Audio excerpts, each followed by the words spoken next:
We are back. Episode 99, one away from that century mark. We are joined via Skype by Lyndell. Lyndell, how are you? I am doing well. I'm excited to join you guys and talk some sports. It's been too long. It really has. And I was telling Michael just today, I'm pretty sure that you are our most, what's the word I'm looking for? Recurring guest. That's the word I'm looking for. Yay. Well, that's an honor. Thank you.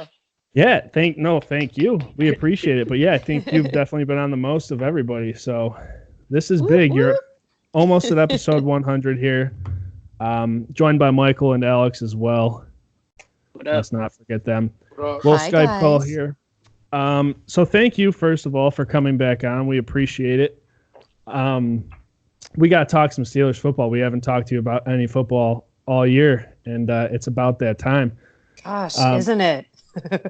Unfortunately, on a bye week, this past week for the Steelers, which I'm never really sure what to do during a bye week because it's like, yeah, I like watching football, but for what reason?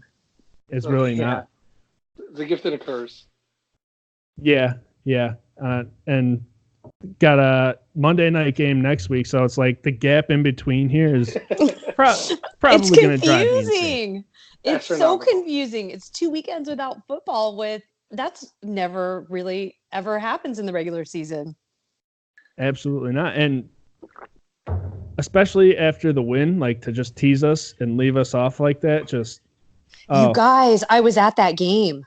Were you really? I was. Yeah. I took an OG Steeler fan who's an octogenarian, my dad. Wow. I'm not sure what that is, but that sounds fun. He's 80. He's been following Steeler football for the better part of 7 decades. Wow. Oh, man. That's incredible. Wow. What a great game to be at. I know. So one little anecdote, because I want to share this. My phone had some malfunction with the camera, so I had to use my dad's iPhone 6 anytime I wanted a picture. I got a picture of HealthNet Dignity Park, I think is the name of it. And then when I went in, the phone just had this scrambled thing taking place. So I felt kind of bad. And at one point, I grabbed his phone, and now I know his password. And I had it in my hand unlocked when they started playing Renegade, and it got cut right as I was recording it. I'm one of the only people that caught it because it was only 14 seconds. So it was so lucky and such a special memory. Wow. That is incredible. And yes. I just got the chills. Yeah. No, I literally did. It's amazing. Unprecedented that happened. There has to be some shenanigans behind the scenes because the Chargers were very angry about it. Yeah, they were, and rightfully so. Yeah, I can imagine they would be. I mean, the fact that you go into an away team stadium and 80% of the stadium is filled with your fans, and the away game now turns into a home game. As a Chargers fan, I would be furious. Yeah, I will say, Ty, you were being very generous by saying that 80% of the stadium was Steelers fans. It was over 90. Was it? 4 minutes before halftime, I went down from our seats because I wanted to get some food and things. And the entire halftime, this is literal. This is not hyperbole and telling a good story because I'm a horrible storyteller. I did not see one Charger fan. And the guy that poured the sodas and got all of my food said, "I'm a Raider fan." Oh my God. Like, wow. The Chargers just didn't have a chance that day. That's tough. Incredible. Literally the whole time. Like, how loud was it? Because it was pretty loud on TV. Yeah, it when they say that the area was shaking because it's a newer stadium, which I love. The venue is fantastic and very well organized and very fan friendly, but it's the metal, so it's not concrete, so it got very, very loud. And anytime, so we were on the we were not in the end zone, but we were on the side that was closest to the end zone that would be considered the north end zone. And so when players were down there, like Juju had a ton of family there, And so he would come over there and he was, getting everybody fired up. And it just would get crazy when James and Juju were dancing in the end zone, when James disrespectfully slow stepped into the end zone. That's right where we were. That is beautiful. Yeah, the celebration after was point on, especially for those two. Fantastic. Very California. Yes. My dad was perplexed. He was asking virtually everybody we talked to for more than a second, "Are you from Pittsburgh?" And I kept telling my dad, "This is Juju's backyard." And there were several people that said, "No, we're here. We're newer Steeler fans," which is fine. And they were like friends or family of Juju. So it was crazy how it was not even just, when you say there's no away games as a Steeler fan, it really was true that particular weekend. Yeah, what do they say, that Steelers fans travel well, right? Mm-hmm. Oh yeah, they're everywhere. We're everywhere. Nation, that's great. Steeler Nation. Yeah, well, and that's great that you got to witness that. Yeah, it was so much fun, and it meant a lot to my dad. And we were really nervous. We had this whole feeling that because they were doing so poorly at the beginning of the season that they might get flexed out, but found out that you cannot flex teams out that are not performing well. Clearly, because we're playing the Dolphins until week 10. Oh, until week 10. I thought you were going to say told. Not at all. Like it's against the rules. But no, just you got to wait till week 10. Make sure the team's really shitty before you flex them out. Right, exactly, because it's a profit-making institution and they know how to get viewers. Yep, got that right. Pushing away viewers, though, all the flags this year. We've been talking about this a lot, Lyndell. What's going on with the officiating here? Have you ever seen it so bad? I mean, at any level, the college level, I mean, high school, I've seen better reffing. Absolutely. Clay Matthews got fined $12,000 for his tweet, but I think it was worth it. And there's probably a GoFundMe somewhere, because not only did he call out the refs, he specifically mentioned Al Riveron, our big ally, not. Definitely not. He did. He didn't just say Riveron. He made very specifically Al Riveron in his tweet. Yeah, well, I'm happy he did that, for everybody's sake, because it has gotten ridiculous. And, this first year of testing the being able to challenge the penalty calls, like, I wasn't okay with it going into it. And now that I've seen what it's doing, I'm definitely not okay with it. I mean, I think last week we said the number was 4 out of 33 challenges on penalties got overturned. That's crazy. I love the exotic bets, and there have to be some out there somewhere that you can just start wagering on this. And you probably, if you took long-term odds at the beginning of the season, probability is always looking at the next one could go in your favor. I'm sure they're going to pull those because they're just not getting overturned.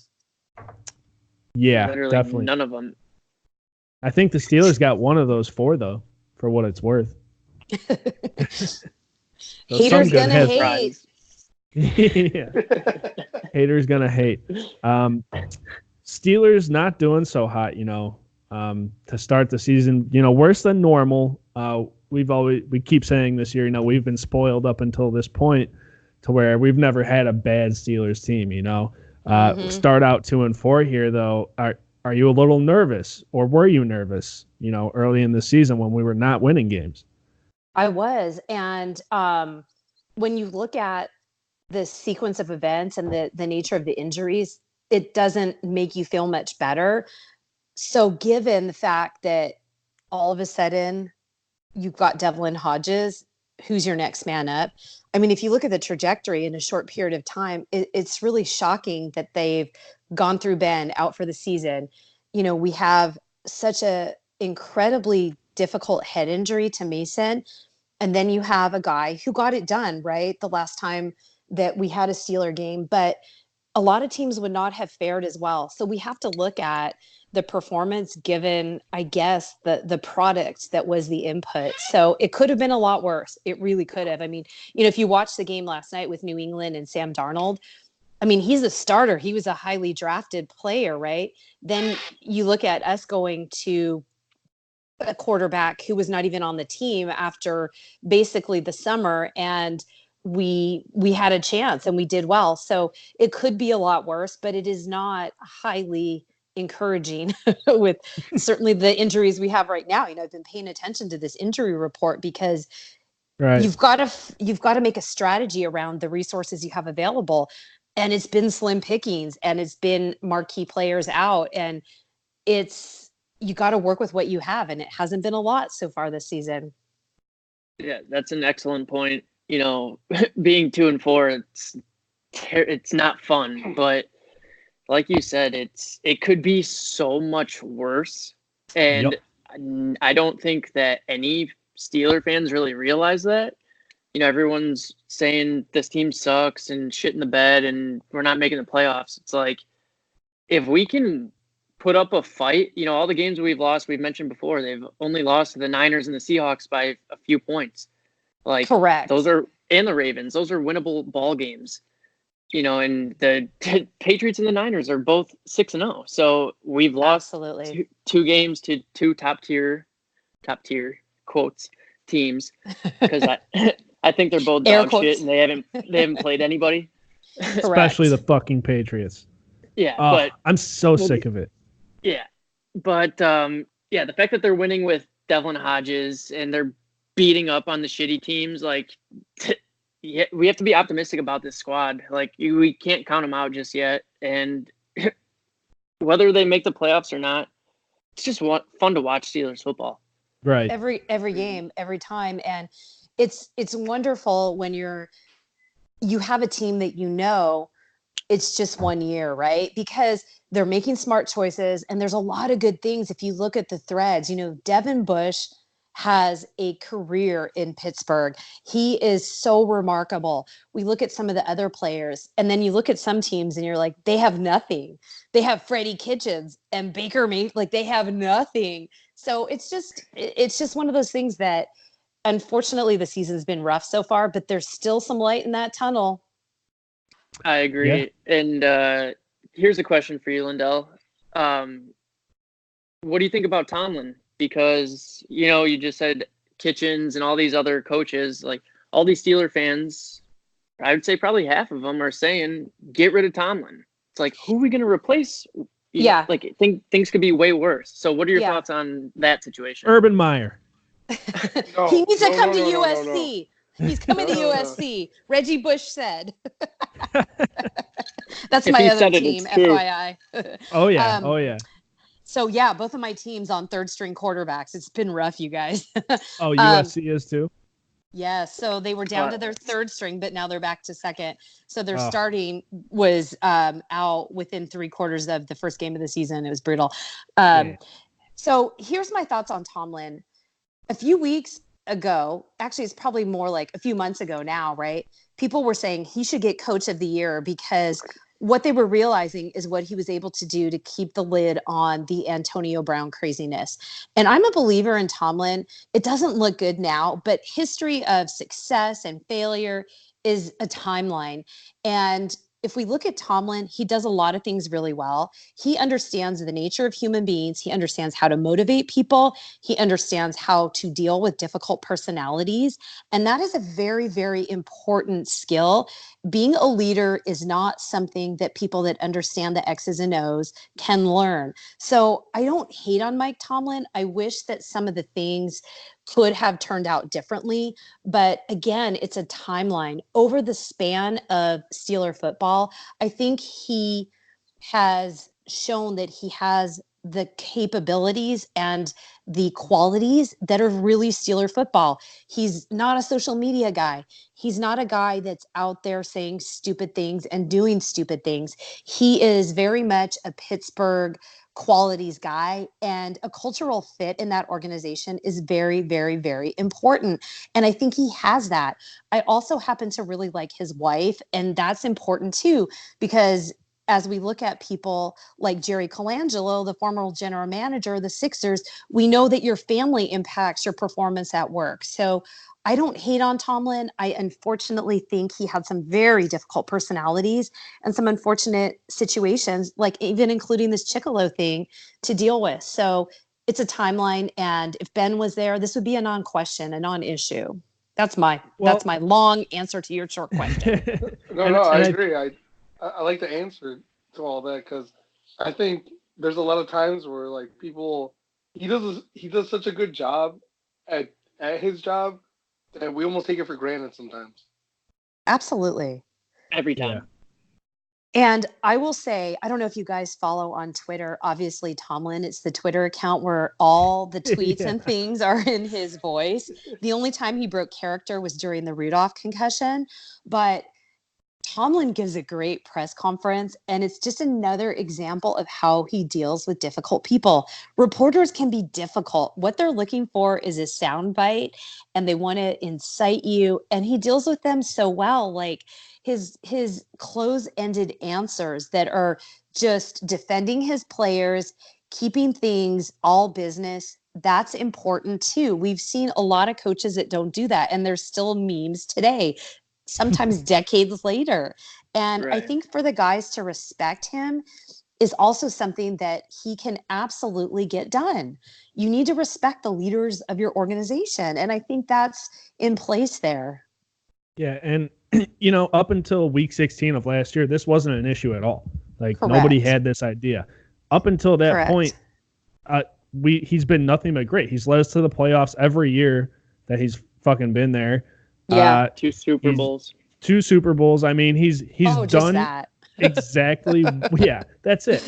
He's done exactly what he was brought there to do, and for a few weeks, out of however many he's been there, go a little rough. People are so quick to be like, fire Tomlin. Like, no, he earned that job. And one little thing like, Antonio Brown being a fucking nuisance in the locker room is not gonna get Tomlin fired. How many coaches have they had in the history of the Steelers organization? Yeah, experience is one of the great tests, and it takes time for people to get into the routines and practices and procedures of an organization, whether that's a work organization or a sports organization. So simply making a change is not going to solve any problems. It just isn't. Right. And I mean, people are so quick to forget. We've had Tomlin since 2007. Like, he's been around the block. We've, so everyone's just jumping ship because of, oh my God, we're 0-2, 0-3. We've never been this bad. Yeah, we've started 0-4 under Tomlin before and finished 8-8. Like, I know, it's crazy. Like, stop bitching. And then, I mean, I just have it up now. Tomlin was I think McVay took it over or something, but Tomlin was the youngest head coach in NFL history to win a Super Bowl. Yeah. It has to go to a Super Bowl because McVay didn't win one. Yeah, he didn't win one.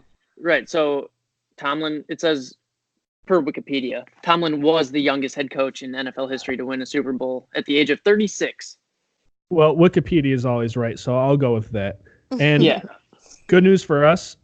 Tomlin, the Steelers under Tomlin are 6-0 on Monday Night Football. So not that I was worried about the Dolphins beating the Steelers by any means, but it's reassurance. On top of that, they're wearing their Color Rush jerseys, and they're undefeated in those too. Dude, yeah. I'm putting all my money in my Bovada account on that. Yeah. And then I'm with you. Did you see Jerry Dulac's tweet today, or did you realize there's all this Miami connection? Pittsburgh's playing Florida in hockey. The University of Miami is playing Pitt. And then, Monday night with Miami. That's such a weird sequence of events. That is extremely coincidental. I think they planned it that way.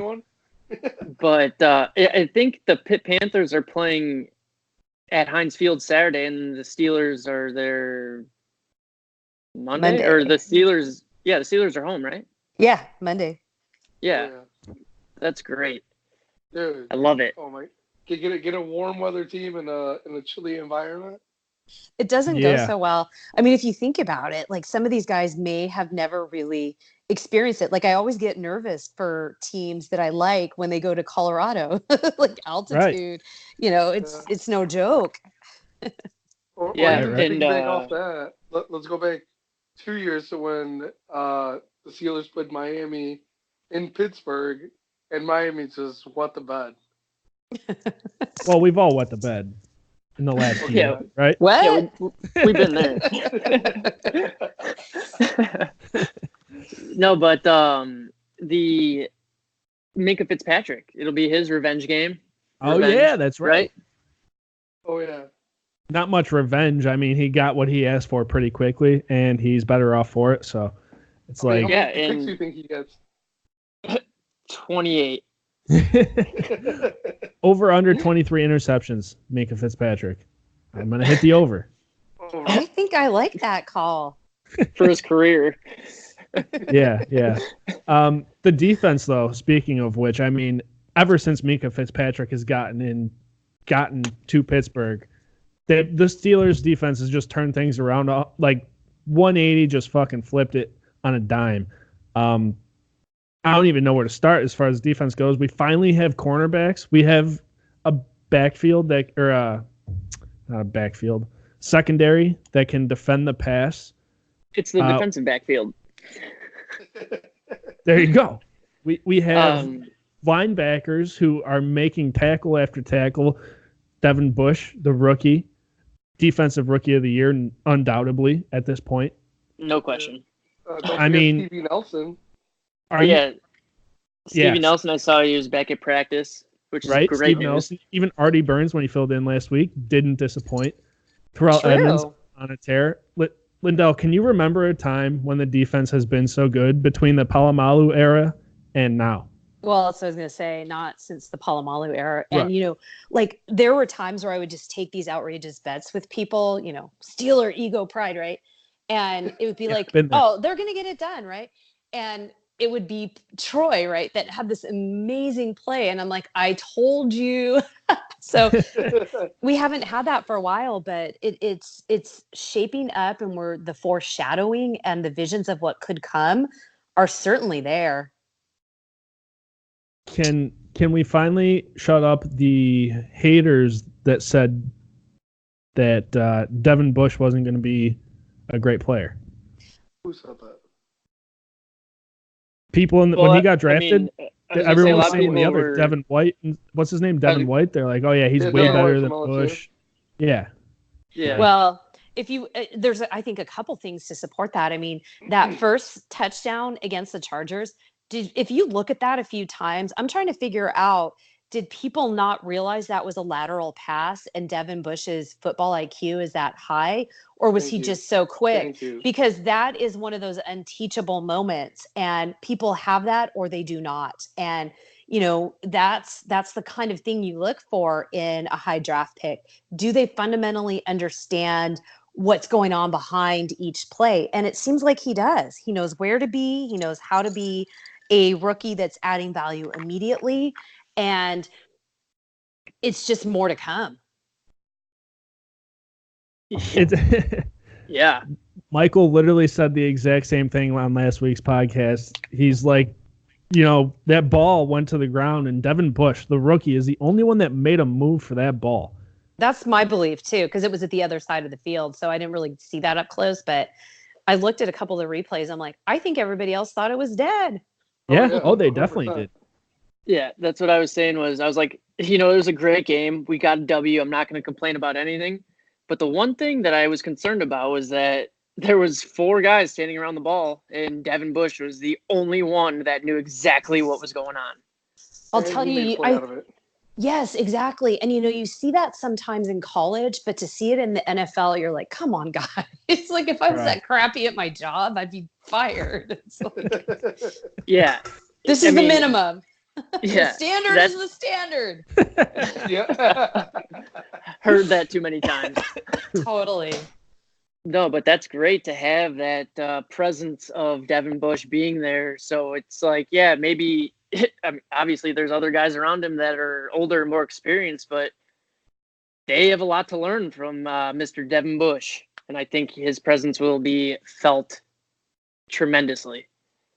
Yep. I agree. Love that pick. And, you look at these things and say, was it worth it? I think the answer at this stage in the season, let alone his career, is a solid yes.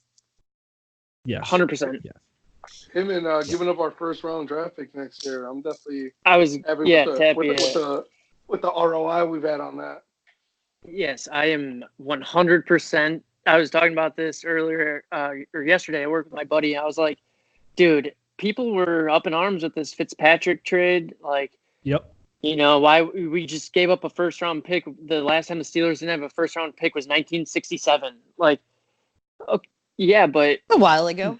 Well, that was a ridiculous stat in its own. But the Steelers are known to spend their first round pick on a defensive player. So what better to do with your first round pick instead of take a chance on a guy? Like, we don't want him to pan out like Jarvis Jones. So you reach out and you get Minkah Fitzpatrick. It's beautiful. Like, it's the best thing that has happened all season, I think. And I'm not even sure, like, as all this drafting stuff starts happening, are there still moves that can be made to trade some picks that make up for it? I haven't really thought this through because it feels so far off, although it's kind of not. But yeah, to your point, what they did is they traded what could be a bust for a known. And that's the art of war, right? Right. And that known only has a season under his belt. He's 20. How old is he? 24? 23, yeah. I think. 24 maybe. He's only worth $5 million. He's literally dirt cheap.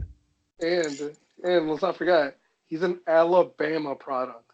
Yeah, that's important too. That's a great point. You can never go wrong with an Alabama player. Like, it's just a proven. Mark Barron. That's true. And he's back this week off the injury list. Thank God. I hope maybe get a little Tucson skipper. Oh, I hope so too. Waived by the Giants today. Maybe we pick him back up. Drop this poor Chickalo. guy. He's not like a bad guy, and it's like drop, like open, Yep. available. So it would be great if he came back. So Chickalo got arrested. So he's probably gonna get cut. I thought you were talking about Dante Moncrief. He's a good guy, drop. I was like, yeah, Moncrief's a good guy. You know, one of the greater outcomes of the Charger game was Devlin Hodges, or as everybody knows him, Duck, is so great. He could even get Moncrief a pass he could catch. Yeah. Literally. Yeah. That was beautiful About time to see. somebody does, right? Good Yeah, one. I mean... Sorry. I was going to say, with the loss of Stephon Tuitt now, we get to see Isaiah Buggs, dude. Alabama product. Dude. Yeah. Tappy, I'm glad you're smiling and happy about it, because, man, am I butthurt about missing Steph Tuitt. Dude, yeah. I am too, but if but I'm glad that you can put a smile on. I like it. Exactly. We need that. Isaiah Bugs Bunny in the house. It's such a great name. Bugs. It sounds like a nickname, and it's his legal name. I love it.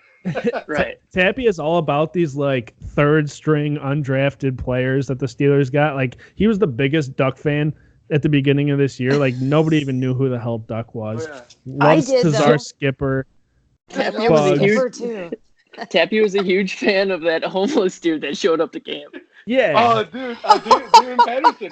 Well, you know what? That homeless guy got a Super Bowl with the Patriots.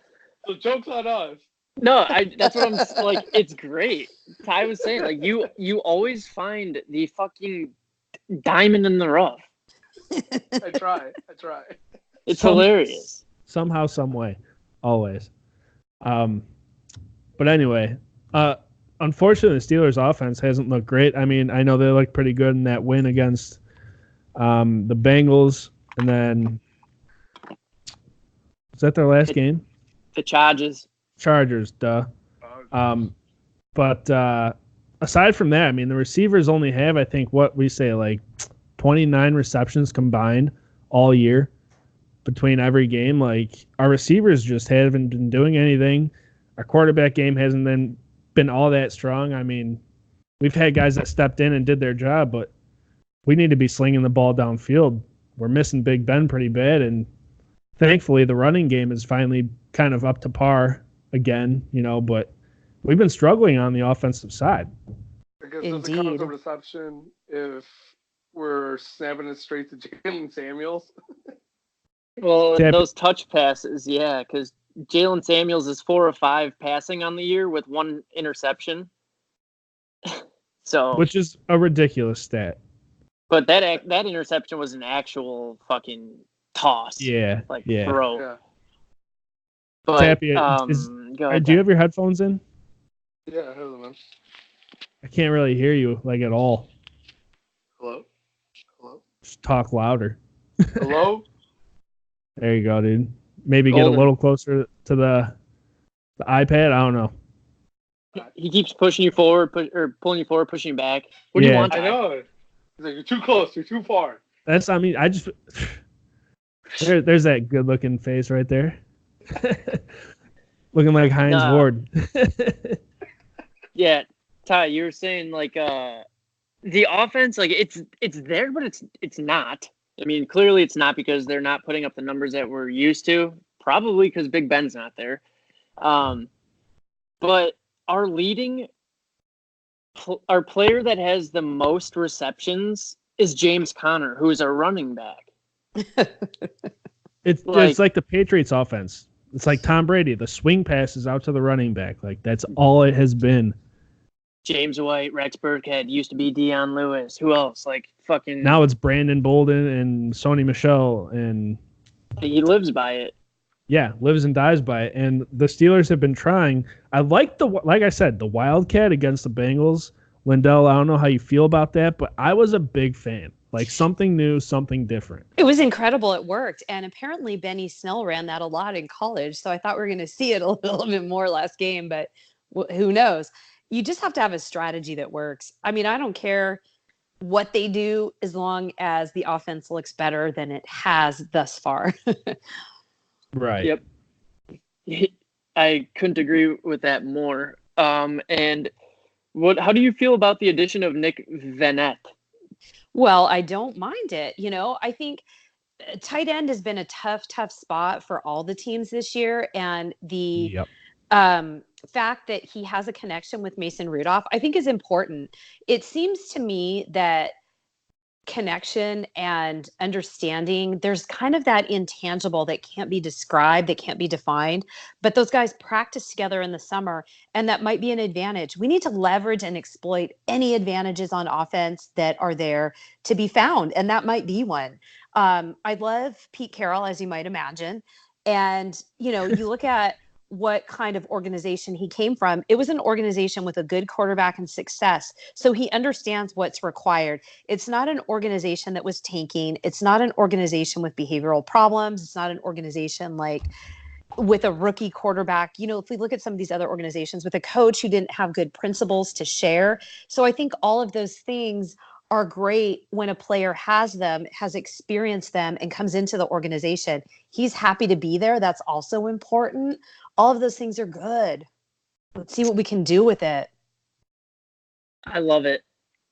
But I was just thinking, Pete Carroll, he has all this experience and he meshes so well with Russell Wilson, and that's why they're successful.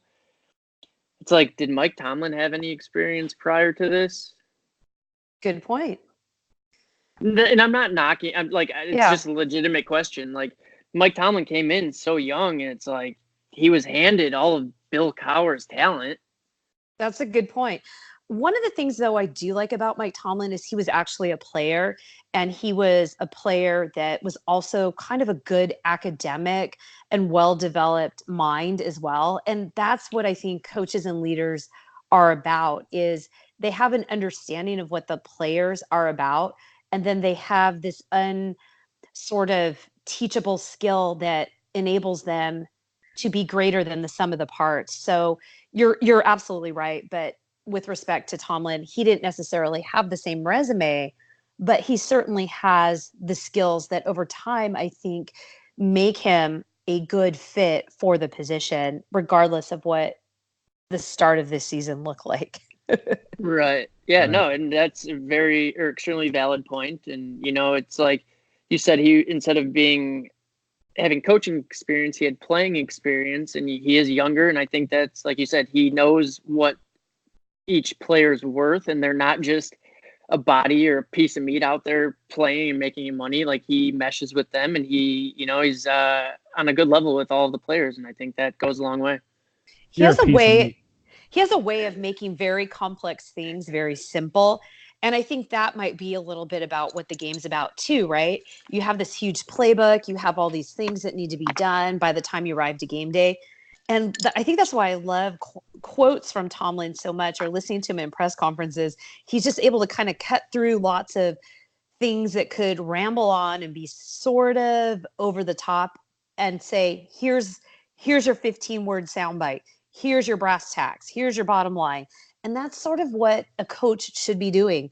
These are the 3 things you need to remember. Because some of the guys maybe haven't been in homes, families, organizations before, where sort of what's expected as a Steeler has been part of the legacy. So you need someone who can make them a part of that group and feel committed to the organization and the goal. And I think he does that. And I think Pete Carroll does that really, really well too. I was fortunate to get to know players and some of the coaches for USC. And that's one thing they were like, he's the most fair and fun guy in the world. But if you get in his doghouse and people don't see that, like there's some serious consequences. And you get that with Tomlin too, a little bit more the disciplinarian, so that people know to walk the straight and narrow. They know the expectation, right, and they can achieve it and they can accomplish it and they can be a part of your system and succeed. Right. They don't get thrown in the doghouse because they've earned and gained everyone's respect. Yeah. Yeah, definitely. I love that. Although, you said, we were just talking Pete Carroll and Tomlin and even Belichick with the media. They don't beat around the Devin Bush. They just get straight to the point. Indeed. Beat around the Devin Bush. That was good. Just doing what I can. But yes, Steelers offense struggling. We get Mason Rudolph back Monday night against the Dolphins here. Juju Smith-Schuster, kind of been out of the picture. A lot of people talking about how he hasn't really been much help to the Steelers offense this far. What's your take on all that, Lyndell? Because I feel like it's what we saw last year with Antonio Brown and Juju. Juju got all the catches because Antonio Brown's pulling double coverage. He's the number 1 receiver. People are covering him the most. Now we see Deontay Johnson kind of coming into that number 2 role, getting a lot of the catches. I think he's got the most on the team, if I'm not mistaken. Nope, you're wrong. I am wrong. Okay. I just want to say really quick, Juju Smith-Schuster is 25 and Deontay Johnson is 20, and Connor is leading with 26 receptions. Fair enough. Fuck me, right? But yep. Anyways, Juju not really doing as much as people anticipated. Like, are you surprised by that? I'm a little surprised by it. So we look at all these different metrics, and I love statistics. And sometimes people will argue, if you look too much at statistics, it means you don't understand the game. But I sort of disagree. And there's some, again, intangibles. I think they're so important. Juju is there as a receiver that is going to succeed. I think there's a little bit of figuring out how to do it that hasn't happened yet. And once it does, the magic is going to be there. There's going to be no voodoo. He's talented. He is the number 1 target. He can perform in that role, and he will. It's just a little bit of working out the mechanics of it. And then the other thing I think is, if you look at who is the most solid player that exudes positivity, love, happiness, and just, your guy that is going to keep the team emotionally elevated, I really believe it's Juju. And that's not him looking for it. That's who he truly is. Who was the player in Latrobe that was so distraught over Daryl Drake? It was Juju. Who is the player that's over there saying to the receiver when he was mic'd up, it's a long game, you got this? Who's the guy that's always bringing the fun? When you have people experiencing fun, when you have people that look forward to going to work, when you have people that are there and make a smile come about for everybody, that is a really important asset as well, because we saw the opposite with his predecessors and his colleagues. Juju's an important member of that team. If he's not getting the touches, he's just as important. And I think we'll continue to see that. He is just such a good guy. And I would feel that way even if I wasn't someone that saw him in college. He's just a standout player. Some of my other fangirls that really like him are like, we need to get Team Juju shirts. Like, that's a good point. Sign us up. Yeah, there were people at the tailgate before the Charger game that had Juju shirts on, and I had my Palomalu because that's kind of my old school, like, good luck jersey, and I had my USC hat on. And one of the guys is like, "I can't take a picture with you. You went to USC." I'm like, "Look at your jersey, bro." I mean, come on, right? So what an idiot.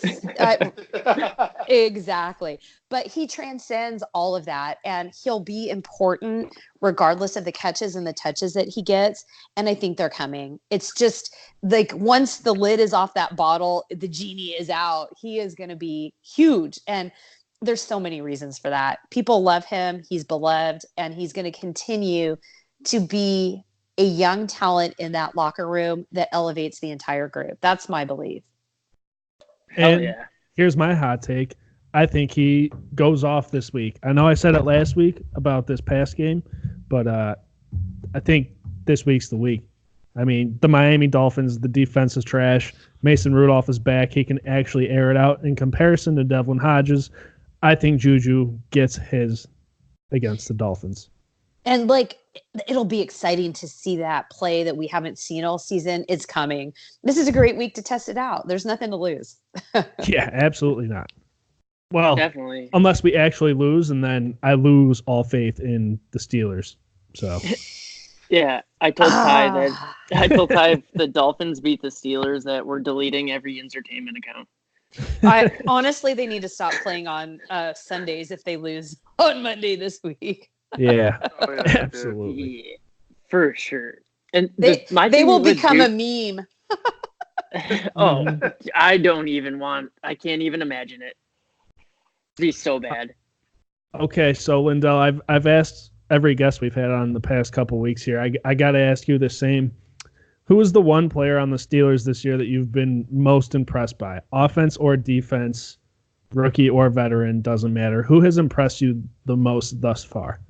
It's definitely been the defense, and it's a little bit of a toss-up between TJ Watt and Devin Bush. And I think Devin Bush, for me, because he was unknown and because he's younger, is the one that really stands out to me because he has a lot of pressure, right? He's from a family where his father's super successful. And I have some friends that are like that their parents are famous and celebrities and accomplished. And it puts a lot of pressure on someone to do that same thing. And that hasn't hindered him. He's had quotes that have said, I'm just not that, something to the nature of, I'm just not that guy who gets nervous. And he has produced. So for me, that says a lot. Like, we can rely on him. You can give him a bigger workload. You can call his number and ask him to do the difficult things. And I don't think you're going to see him failing to deliver them. So he has impressed me so much. Yeah, I definitely agree with both of those. Yeah, I just watched a clip of Devin Bush highlights from Michigan of, it's like I was going to say, it's him and Juju are pretty similar in the sense that not only did their physical talent stand out in college, but their IQ, like they were 2-3 steps ahead of every single player. And both of them have transitioned that into the NFL, and it's spectacular. Like, Devin Bush is doing this all at the NFL level. Real quick before we go on, Tapia, I saw that smirk on your face when he said Michigan. Fuck Michigan, dude. They suck, okay? Dude, they do this year for sure. Oh, my goodness. Oh, yeah, they suck, but there's a reason why Devin Bush was an All-American linebacker in college back-to-back years. Because he's good. Because he's the fucking shit. Yeah. No, absolutely. There's no doubting it, but... Dude, last year when he was on the defense, they were top 2 in the nation. Because he's playing quarterbacks like Nate Stanley. Well, dude, I believe him, Devon Garrett, Rashawn Gary that went to the Packers. Dude, Chase Winovich, who scored a touchdown for the Patriots last week. Dude, I mean, 3 standout Michigan players this year. And that's why they're trash right now, because they lost him. Is that Flat Stanley's cousin, Michael? I think it's his second cousin. Okay, once removed, Twice removed. maybe. Twice? Okay, like a baked potato. Do it twice. Mm-hmm. It's twice as nice. Exactly. I agree with both of those, though, Lyndell. I think I've said it at least twice now this year, though. I think the person on the defense that I'm not necessarily been most impressed with, but most shocked by their performance is Bud Dupree. A lot of people were saying, this year, coming into this year, is kind of do or die for him. It's either show up or show out, or what do they say? Show up or ship out, whatever the fuck the saying is. Shut up or nut up. Yeah, something along those lines. But he has done nothing but put pressure on the quarterback game in, game out, and I think he's finally come into his own as a pass rusher. And it looks to me like he's slimmed down a little bit this year. I don't know if maybe he's a little quicker than in years past, but whatever he did, it's working. Absolutely. And you can't take any of these positions for granted with all the injuries we have. So when you're out there, when you are wearing the jersey and when you are on the field, you have to help your team out. And he certainly has. And there's all this hate out there, like Bud Dupree, he's terrible. Mm-hmm. Joe Hayden's terrible.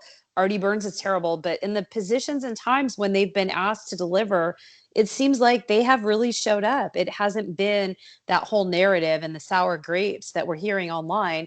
Those guys they've helped their team out. Right. Yeah. Like Artie Burns when he stepped in last week. We didn't hear his name that much, and that is phenomenal for a defensive back. If you're not hearing their name, they're doing their job. Exactly. Yep. And we also talked.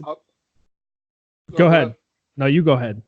All right. Well, I was gonna say, think about how much we praised Stevie Nelson.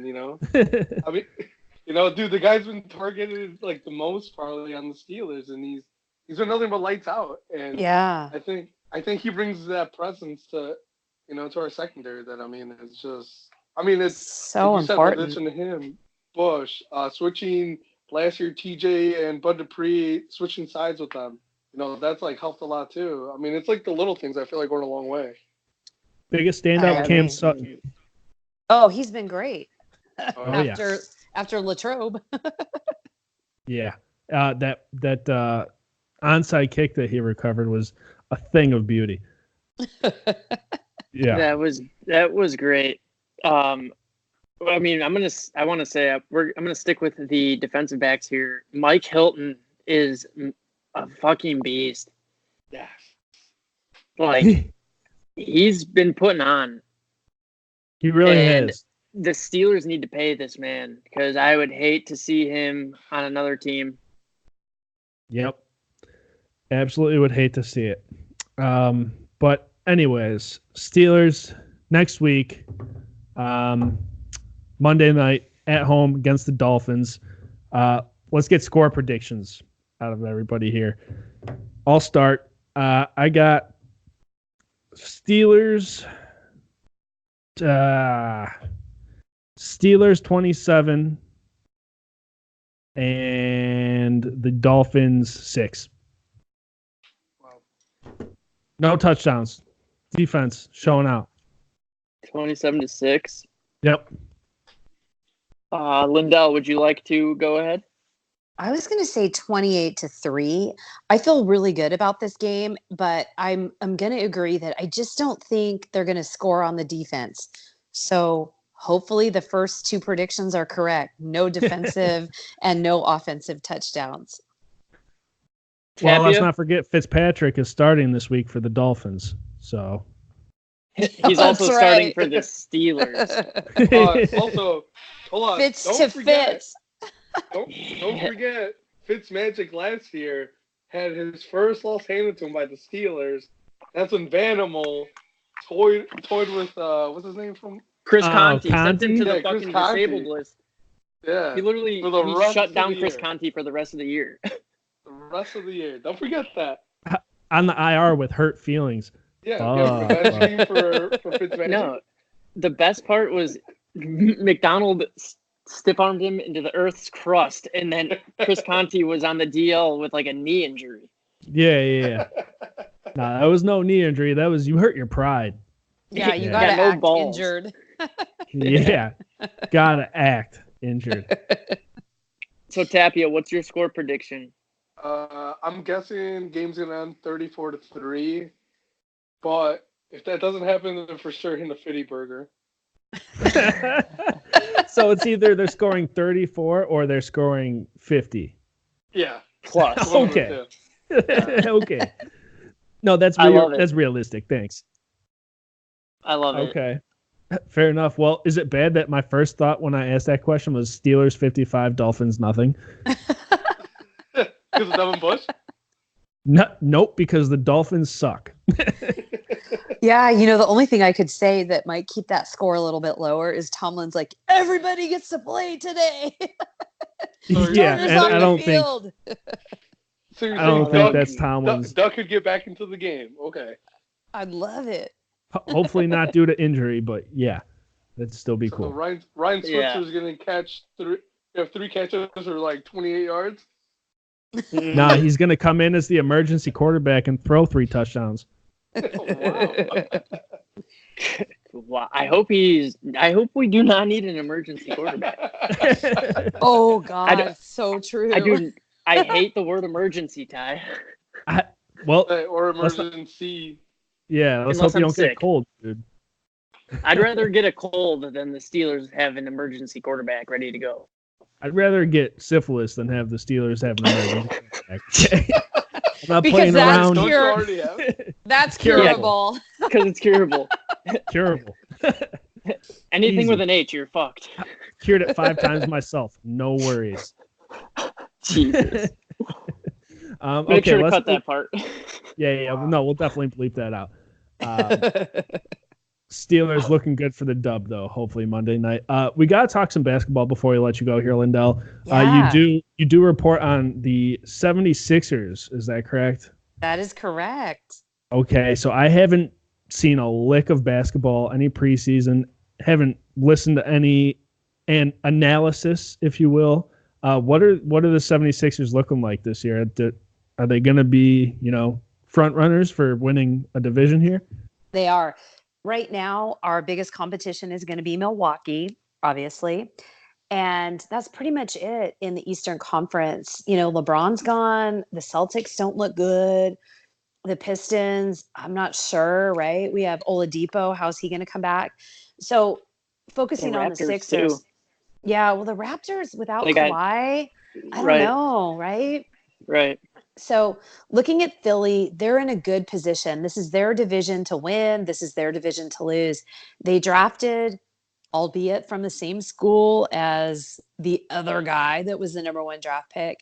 Matisse looks amazing. What I'm hearing is that he really is going to help out. He's going to be having an immediate impact. He's a team guy. I love the narrative and the discipline that this guy has. He feels like such a pure player. He's not affected by his status, his celebrityism, and all of that. He seems humble and hardworking.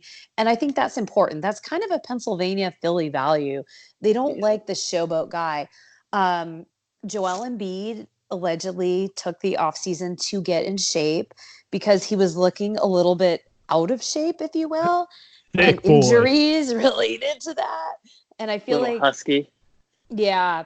I feel like I shouldn't pick on somebody for that kind of stuff, but that was a criticism that a lot of people said he's got to get that under control. And if he can, that looks good. We also have the Ben Simmons factor. Ben Simmons actually dropped a 3. Can he shoot now? So let's just say if this was all an act, like I don't do the 3, my 95% of shots are right at the basket. If he was just holding that out for this season, it's going to be so lit in Philly. We don't know what to do with ourselves. Literally. Wouldn't that be great if he was just like, psych, I can do this. So that would be a monster move. Right? So, people look at Ben and their constant sort of thing that they criticize him for is he can't drop a 3. He can't drain the 3. He's also a very good player. He does what he does extremely well. During the finals, people forget. They're like, yeah, you're going to need to guard Kawhi. Nobody else wanted that assignment, and he took it. So there's a lot of upside for the Sixers this year. they've had a lot of challenges and a lot of problems. Jimmy Butler's gone. We've got new players that are going to fill the void. So I think they have a lot of upside. They're not as young as they were. They don't have this whole Markelle. Is he coming? What do we do with him?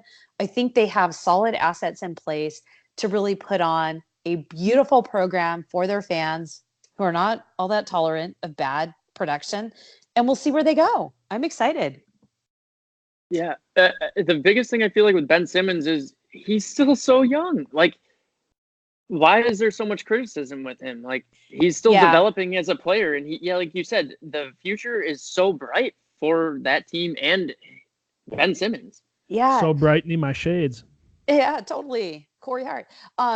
The statistics of Ben Simmons and his first few seasons versus Magic Johnson's, his statistics are better. And again, I hate to just refer to that, but sometimes they tell you everything about an individual. Sometimes they tell you everything about a group.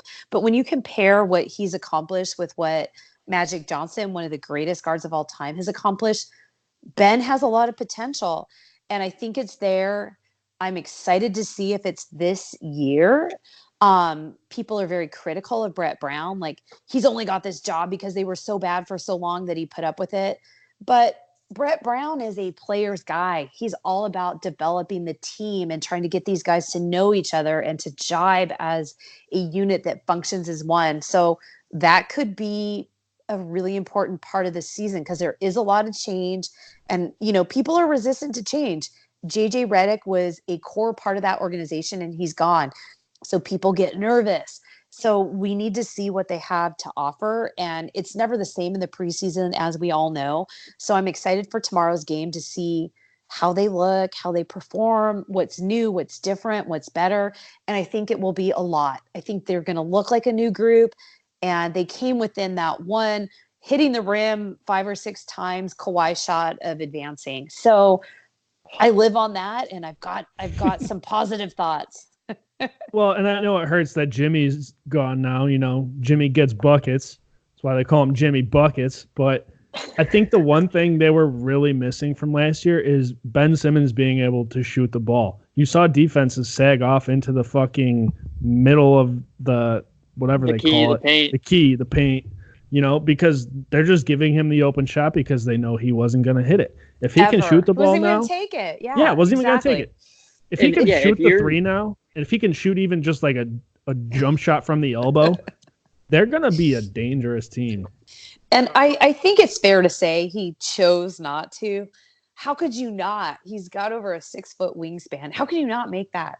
I mean, I know that we haven't seen it, but wouldn't it just, again, be great if that was just something he's like, here you go. I had it forever. I punked all of you. Exactly. Here's Ashton Kutcher. You got punked. So with all of that, Lyndell, are the Sixers beating the Celtics tomorrow? Yes, they are. Even after what's-his-face on the Celtics just signed that huge extension. Yes. Brown? Was it Brown? Yes. Jaylen Brown did? Jaylen Brown. Yeah. Jaylen, he's a hothead. I don't get the Celtics. Yeah, I don't think they get themselves either. But, I miss Kevin Garnett. Absolutely. Yeah, they've been a huge problem, and it stems from Joel Embiid not being able to match up properly. But I think this is the year. He's going to be better than he was. All this injury, broken bone, overweight stuff. Totally new program tomorrow. I've got faith in my Joel. Oh, yeah. And I mean, just looking at this, he'll be matched up with Enes Kanter. Yes, I believe so. So, I mean, I play a lot of 2K, and I watch a decent amount of basketball. That Joel Embiid's going to put up 30 and 18. Like, it's going to be I'm watching that game for sure. I love a couple things about Joel Embiid. One is he's pretty unflappable, except, you see the human side of him every so often, but the guy loves what he does.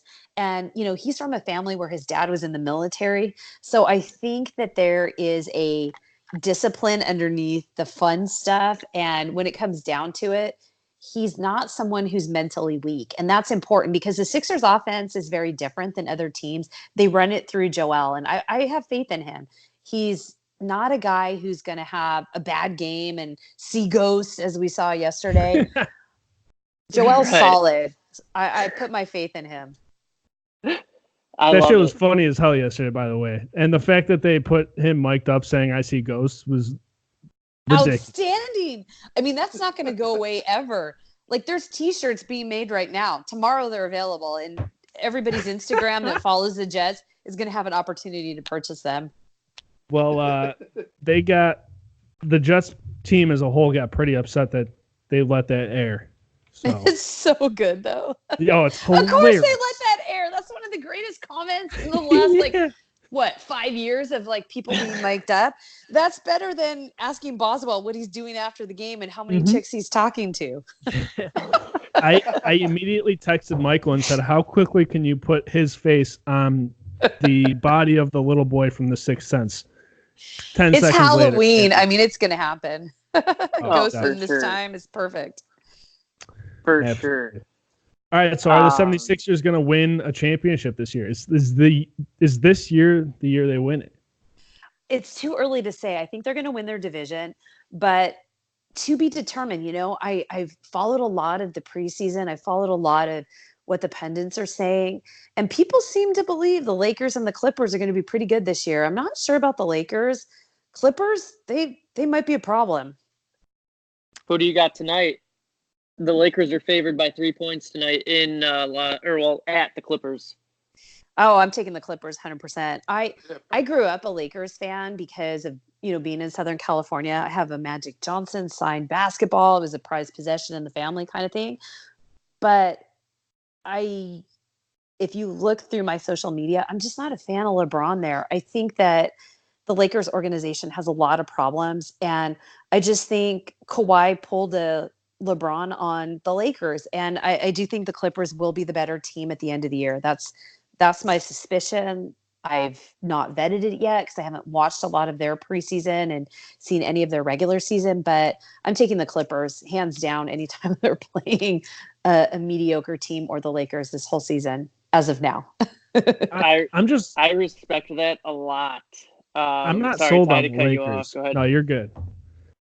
I'm not sold on the Lakers. I don't care that you have LeBron and Anthony Davis. I'm not sold. Yeah. Well, yeah. Go ahead. Sorry, Lyndell, go ahead. No, I was just going to say, I'm totally with you.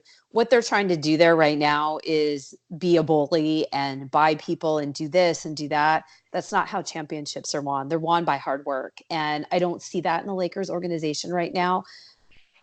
I've watched Kawhi since he played at San Diego State. Kawhi's a special talent. And the fact that he's back where he's from, I think adds an element, again, of this sort of, you can't quantify it. It's important. That's where he wants to be. He's going to bring a lot with the fact that he's by his family. And, LA is a basketball town. There's passion behind it. And that stuff matters. Yeah, it sure does. And I agree with you guys for sure. Ty, you say you're not sold on the Lakers. I'm not sold on the Lakers either. They haven't played a game yet. Preseason. Well, yeah, but Lyndell said she didn't even watch the preseason. If she's not watching it, I'm not watching it. Right. It means nothing. There's so much sporting to watch right now. That's not where I'm focusing. I know. Absolutely not. Yeah. It's football season. Absolutely. Indeed. But no, I'm excited because I am a LeBron fan, a LeBron on the court fan because he's cheesy as hell off the court. But it's I think that he has a lot to prove.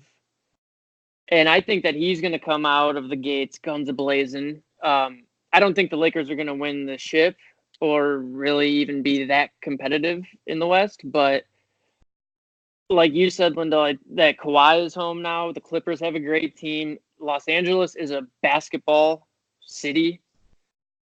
So to have these superstars of Kawhi and Paul George and Anthony Davis, LeBron James, I think it's great. The Staples Center used to be a show, like the Lake Show. People used to go there to watch the games. Now it's nothing. So to have LeBron back in a solid, maybe potentially competitive squad. I think it'll be good for the city and for the NBA. Yeah, absolutely. Yep, definitely. I don't know how much basketball I'm really going to watch here during the regular season, but I do want to keep an eye on that Lakers team. And I definitely want to keep an eye on the Milwaukee Bucks. Don't sleep on the Bucks. That's all I'm saying. Yep. I want to keep an eye on your boy who's out for 6 weeks, potentially. That's right, Zion Williamson. Oh, you know what, dude? A lot of people said... Ban Air Jordans. He got injured in Jordans. Oh, ban not ban my Air Jordans. Yeah, don't piss Happy off. A lot of people said going into when he got drafted into the league, he is too big. He is going to get hurt. Like Greg Oden. The glass knee. Hasn't played a single second of a regular season, and he's already out for 2 months. I don't know if he needs to maybe lose a little weight, like slim down a bit. I don't know what he needs to do, but he's not going to make it in the long run. He's too young and he's too powerful. His body is exerting more power than can withstand. And he's just fucking no issue blowing out of his shoes. Like, he's too powerful for his own good. It comes down to the torque that he's like producing in his body. If I've been making this comparison since I've been watching him, but I feel like he's almost like a young Tiger Woods, where Tiger Woods was crushing it at the beginning of his career, but everyone said he's got too much torque and too much power, and look what he's done, dude. Like, he's messed up his back pretty bad and stuff. Where I feel like Zion is one bad play away from like ending his own career because of how strong he is. You know? People compare the two because they look identical in physique. Almost identical. Unreal. They get him confused. They say, "Oh, Tiger, I thought you were Zion. My bad." I was like, I'm so sorry. Zion, but no, I mean, Zion, you know, putting 18 hoes. Zion out with a knee injury? Yeah, he had knee surgery, 2 months. Just like, I mean, Tiger, his knee injury, too much torque on that swing. It's locking up in the knee. That energy's got to go somewhere. Same vertical and everything. It's crazy how it be. What do you think Zion's handicap is? His knees. There's that. I mean, not a lot of good golf courses in New Orleans. A little swampy. Yeah, probably not. Good gumbo, but no good golf course. Little buggy. Yeah, good jambalaya. Yeah, beignets, as they say. Yeah, beignets. Teeing off the head of a gator. Yeah. Oh my God. Sounds hilarious. Listen, the Pelicans had a chance to really be great this year, I think. I mean, between their drafting and just the players they acquired, JJ Redick, the quote was, you know, he told Zion, like, the first conversation they ever had, he's like, "Listen, I've been to the playoffs every year I've been in the league. Don't fuck this up for me." Are you serious? That's legendary. Yeah. That's amazing. Literally, first thing he ever says to the guy, "Don't fuck this up for me." He's like, "We both played for the same coach. He wouldn't appreciate you sabotaging me." Yeah. Which is, well, how ridiculous is it that JJ Redick has never missed the playoffs? I don't think I knew that, but possibly did. That's just as solid as can be. That is incredible. I love JJ Redick. He's party in the front, you know, business in the back. He's got that one arm fully tatted and the other like super clean. It's just like, I really liked him coming out of college. Yeah. I was a big JJ Redick supporter. I think we could us three could agree that what do you say, Tapia? Is it him at Utah? Duke. No, but I'm saying once he enters the NBA. Oh, yeah. I was going to say, I think all three of us could agree that we don't like Duke. Like Grayson Allen, 100%. fuck that guy. 100%. Yeah, well, yeah, definitely. But JJ Redick, man, is he a special talent. Yeah. Yep, definitely. But I mean, I don't know who else they got. Was it somebody in the draft, or maybe they traded for something? They got another big name player who I was like, they're going to be a decent squad this year, I think. I guess I could just pull it up. I have this Google machine in front of my face. but it looks like Lonzo Ball. It never Brandon lets me Ingram. down. Lonzo Ball, trash though. Brandon Ingram. Drew Holiday, Josh Drew Hart. Holiday, yeah. They had the So they- opportunity for anybody on the Lakers, and who'd they end up with? Right. Lonzo and Ingram. Jaleel Okafor. And Josh Hart. Oh yeah, Jaleel. Well, Okafor's still in the league. That dude needs yes. to retire. Ty, that's not a Mecca. No, I know. Jaleel, he was on the Bulls. He's trash. Yeah, he was also on the Sixers until the general manager's wife decided to tweet his personal medical record. Oh, good. Yeah. Some people would say that's frowned upon. Super Especially- devastating. Especially HIPAA. Right. Hippopotamus. I can't believe you dropped an Omeka Okafor just there. I forgot all about them and the Bobcats as a whole. Raymond Felton, Emeka Okafor, man, they were the truth. And fucking Adam Morrison. Oh boy. That's going way back. Yeah. Let's play a game called That's Whose hilarious. Mustache is Worse, Michael's or Morrison? Morrison for sure. Because it was I knew I liked you, Lyndell. It was She like can't see Michael's pre-hipster. Totally pre-hipster. That was not approved And I just shaved. So thanks, Ty. You got that 11 o'clock shadow going for you, dude. It's 5 o'clock something. I don't know. Yeah. Well, on top or with all of that being said, the Pelicans are leading the Raptors right now by 8 points. So that's good. We got that going for us, which is nice. The Houston Astros are also leading the Nationals 2-1 in the first game of the World Series. As I called it literally at the beginning of the season, I said the Houston Astros are going to be World Series champs yet again. You did And say here that. we are. Yep. And it's probably the best take I ever had in my entire life. Not that it was like a hot take. The Astros were good to begin with. It was just It's going with the easy easily- answer, really. easily the best take you've ever had because every other take's been wrong. Right, exactly. So I'll take them where I can get them. Game one, though, Astros up 2-1. Who scored? Let's see. Bottom two. I'm Zimmerman watching for the the game Nationals. right now. Oh, really? Homered. And then Gurriel doubled to deep left. Altuve and Springer scored. I don't know if you watched any of the last Astros game, Lyndell, but when Altuve hit that walk-off homer, I got the chills. I was like, that's the most incredible thing I've ever seen in my entire life. And I was also really fucked up, so that probably helps as to why I had the chills. But it was an incredible moment. Indeed. Yeah, dude, go ahead. That's hilarious.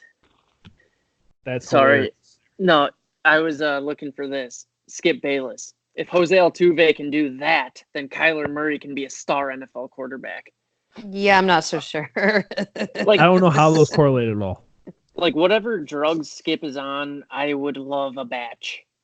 I feel like his whole program is a little bit extreme without validating itself.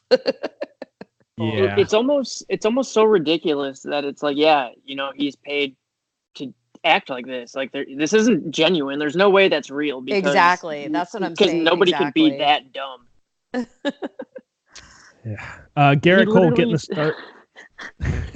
He literally said such clutch power from such a little man.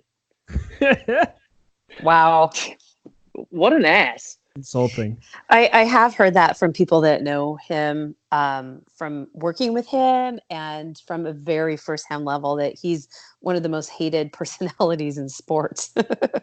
I believe it. Between him and Stephen A., I can't stand either.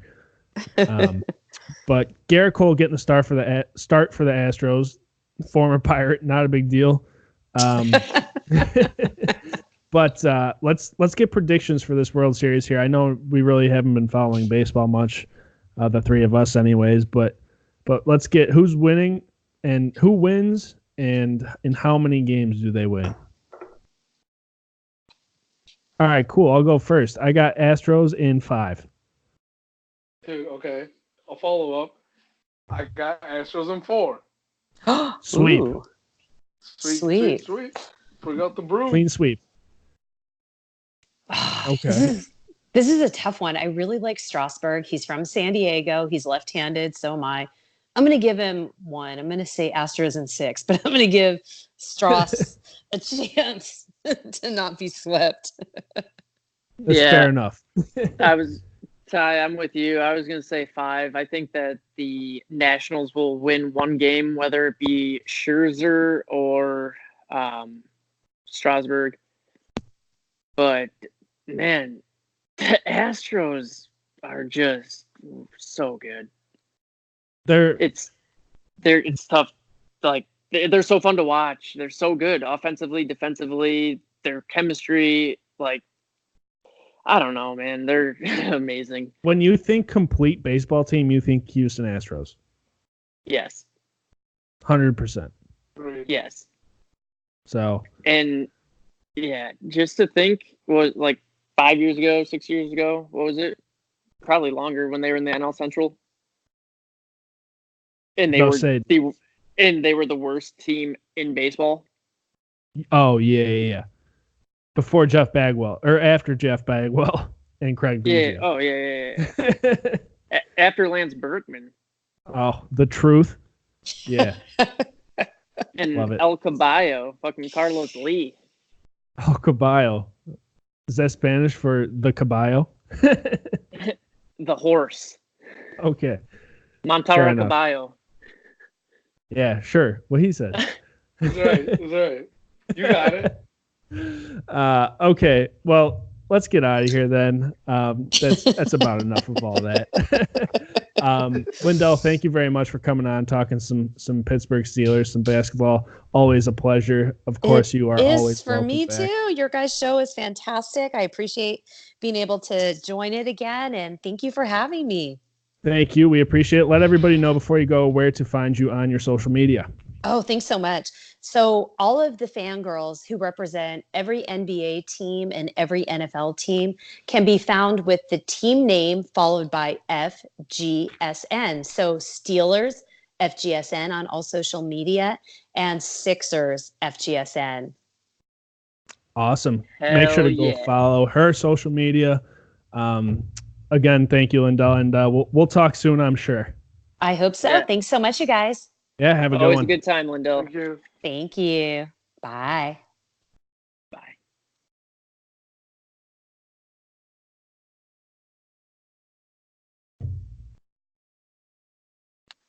Bingo.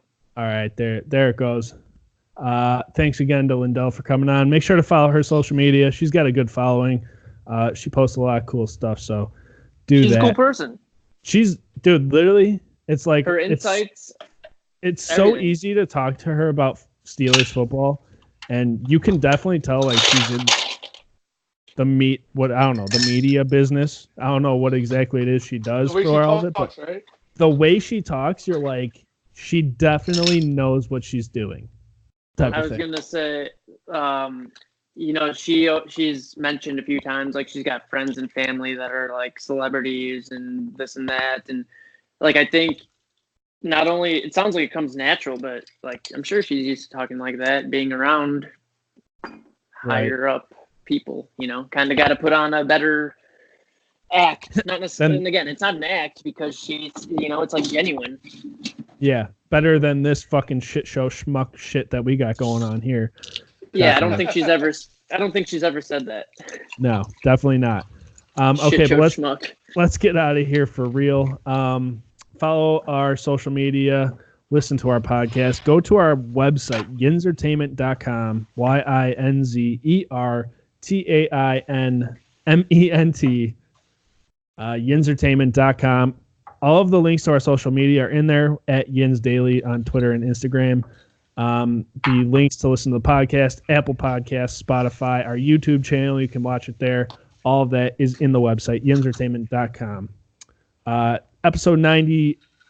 This has been episode 99. Yep, we did say that. Episode 100 next week, the century mark. Triple digits. Next Tuesday will be the last podcast of October. It's been real. It's been fun. We'll see you next week for episode 100. Deuces.